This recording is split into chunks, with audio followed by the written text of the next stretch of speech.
Welcome to Penrose Learning, where we make understanding easy. You start by readying hardware. Charge the Barracuda X above 50% and power it off.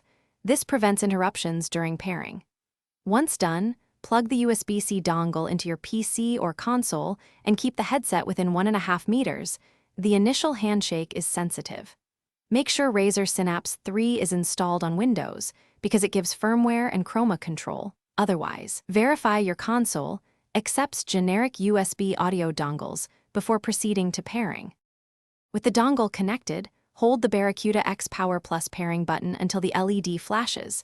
This forces the only way pairing mode. Then open Synapse 3 and let it detect the headset. Update firmware immediately because stability and chroma require the latest firmware. After firmware updates, enable chroma under device settings and choose your preferred effects.